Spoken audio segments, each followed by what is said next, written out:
Fala galera, Crazy People geral. Vamos mais uma vez tentar reduzir as dúvidas existentes no mundo bike. Conversando e pesquisando com uma galera boa pra caramba, para poder falar sobre esse assunto, para não se ter visão equivocada sobre a divisão em porcentagens, tais como 1%, 3% e 5%. Esse conceito que foi popularizado aqui por filmes, séries e a cultura gringa, motociclística, vinda lá dos Estados Unidos. A realidade dos motoclubes brasileiros é um pouco diferente, pois aqui eles têm sua própria identidade, valores e estrutura organizacional. Esse sistema de porcentagens é, na verdade, um produto da cultura norte-americana, surgido no contexto dos chamados Outlaw Motorcycle Clubs. Na tradução ao pé da letra, significa motoclubes fora da lei. Nos Estados Unidos, o termo 1% remonta aos anos de 1940, quando a American Motorcycle Association declarou que 99% dos motociclistas eram cidadãos respeitáveis, sugerindo que somente 1% estaria fora das normas sociais. E esse 1%, galera, foi assumido por alguns grupos que adotaram essa conotação. E com o tempo, outras porcentagens surgiram, como a 3% e 5%, embora sejam definições vagas e sem nenhum consenso. Cada uma dessas porcentagens adquiriu significados culturais específicos, mas nunca uma classificação formal e oficial. Vamos entender brevemente o que elas representam, segundo a história. O 1% refere-se aos grupos outlaws, ou seja, foras da lei, desafiando normas sociais e, em alguns casos, a legislação. Tornou-se um símbolo de rebeldia. O 3%, segundo as pesquisas e as histórias, foi supostamente associado a motoclubes com valores patrióticos e às vezes militares. Essa porcentagem é ambígua e não possui um histórico claro. 5%, utilizado raramente, eu particularmente nunca vi, refere-se a motoclubes considerados moderados, entre 1% e os 100%, mas sem uma definição consolidada. E o restante relaciona-se aos motoclubes tradicionais e familiares, que enfatizam a amizade, a paixão pelas motocicletas e a organização de eventos.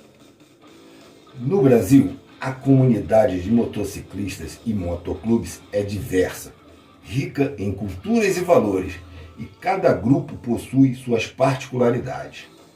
Não há uma única definição que abranja todos os motoclubes brasileiros. Eis alguns dos motivos pelos quais a divisão por porcentagens não se tornou enfática no contexto brasileiro. Diversidade e identidade própria. O Brasil possui uma gama variada de motoclubes, desde os voltados para a estrada até os que organizam ações sociais, apoiam causas específicas ou são dedicados apenas à paixão pelas motos. Não existe uma padronização que permita rotulá-los de forma simples e universal. Ao contrário dos Estados Unidos, onde alguns motoclubes podem responder a um conjunto de regras comuns, no Brasil não há uma entidade centralizadora. Há um tempo atrás houve a Liga Nacional de Biker. Quem sabe, quem lembra, quem conheceu lembra. Cada motoclube segue suas próprias diretrizes e tem sua própria forma de se organizar. A cultura motociclística brasileira possui raízes, tradições e valores próprios que fogem aos estereótipos americanos. Aqui, os valores da comunidade, respeito e amizade são frequentemente mais importantes do que alguns detalhes, alguns títulos. Mas o que realmente importa em um motoclube? Afinal, o que deve ser considerado ao conhecer ou escolher um motoclube? Mais do que se prender a classificações, o que realmente importa são os valores, as atividades e o ambiente do clube. Então, aqui estão alguns pontos essenciais para serem considerados. Verifique se os valores do motoclube estão alinhados com os seus. Isto ajudará a garantir um ambiente harmonioso para você e para o clube. Motoclubes possuem diferentes focos de atividade, que podem incluir desde passeios e viagens até ações sociais. Procure um clube cujas atividades combinem com os seus interesses. Os membros são o coração de qualquer clube e é importante que você se sinta à vontade com essas pessoas que compõem o grupo. Então vamos na perspectiva do respeito. A história dos motoclubes 1% começou em meados do século XX, após a Segunda Guerra Mundial. Naquela época, soldados veteranos americanos que retornavam do combate passaram a formar grupos de motociclistas como uma forma de lidar com o estresse pós-traumático e a necessidade de pertencimento. Em 1947, ocorreu um incidente na cidade de Hollister, lá na Califórnia, em que motociclistas causaram uma tremenda desordem e teve ampla repercussão, levando, como eu já havia dito, a American Motorcycle Association a fazer aquela postagem dizendo que 99% dos motociclistas eram cidadãos respeitáveis, sugerindo que apenas 1% era composto por indivíduos que desafiavam as tais normas sociais. Galera, foi muito louco esse momento.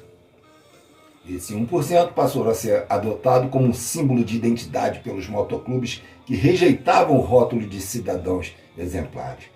Ao invés disso, abraçaram a ideia de rebeldia, independência e o espírito de liberdade, com uma cultura que não se limitava aos padrões convencionais da sociedade. Os motoclubes 1% no mundo todo se destacam por sua cultura de lealdade, irmandade e muito respeito interno. Suas estruturas são rigorosamente organizadas, com um código de conduta próprio que enfatiza compromisso com o grupo acima de tudo. Esses valores têm raízes profundas em um senso de família e pertencimento, onde os membros se apoiam mutuamente em qualquer circunstância. A lealdade é um valor fundamental e se traduz em um laço de confiança entre os membros que é construído e reforçado ao longo do tempo.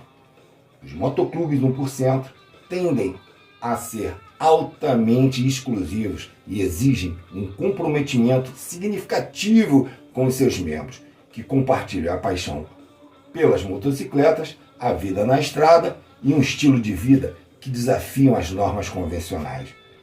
Ao contrário do que muitos possam imaginar, para eles, o 1% não é apenas um símbolo de rebeldia, mas sim de um modo de vida que valoriza a autenticidade e a liberdade. Aqui no Brasil, a relação dos motoclubes 1% com a lei muitas vezes é estereotipada. Por seu histórico de rebeldia, esses clubes passaram a ser associados a conflitos com a lei, principalmente nos Estados Unidos, onde alguns episódios envolvendo motoclubes 1% resultaram em uma imagem de oposição à autoridade. No entanto, é importante lembrar que nem todos os motoclubes 1% têm envolvimento direto com atividades ilícitas. Para muitos desses grupos, o 1% representa uma identidade alternativa, uma forma de vida que valoriza a liberdade e a lealdade aos próprios princípios, sem necessariamente violar as leis. No Brasil, a cultura dos motoclubes 1% teve sua influência pelos gringos, mas adaptou-se às especificidades locais. O estilo de vida, os valores e a paixão pela liberdade na estrada atraíram muitos motociclistas que se identificavam com a filosofia do 1%. No entanto, aqui o cenário é um pouco diferente do americano. Muitos motoclubes 1% no Brasil preservam uma forte relação de amizade e respeito com seus membros e com a sociedade, realizando inclusive eventos comunitários encontros e ações de cunho social. É essencial compreender que os motoclubes 1% brasileiros, assim como os demais, variam em sua organização e nos valores que promovem, embora mantenham uma identidade de independência, muitos deles buscando manter uma relação harmoniosa com as comunidades onde atuam, respeitando as leis e promovendo o respeito mútuo. Eles são uma expressão de diversidade dentro do universo motociclista, um estilo de vida que enfatiza a camaradagem e o respeito, mas que é, acima de tudo, fiel à sua própria identidade. Os motoclubes 1% carregam uma história complexa e rica, que reflete uma busca por autenticidade, liberdade e lealdade. E é muito importante olhar para esses clubes com total, eu digo com total respeito e discernimento, evitando generalizações.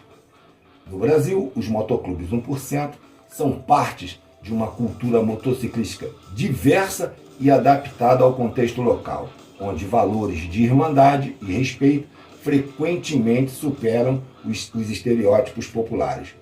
Ao entender a sua história e propósito, é possível enxergá-los além das lendas, como grupos que, à sua maneira, contribuem para o rico tecido cultural da comunidade motociclista. Galera, e aí? Gostaram do conteúdo? Então aí, deixe o seu like, deixe o seu comentário, isso pode enriquecer ainda mais esse assunto. E eu já vou desejando a todos uma vida longa e próspera, bons ventos e curvas sempre suaves. Até o próximo vídeo, galera!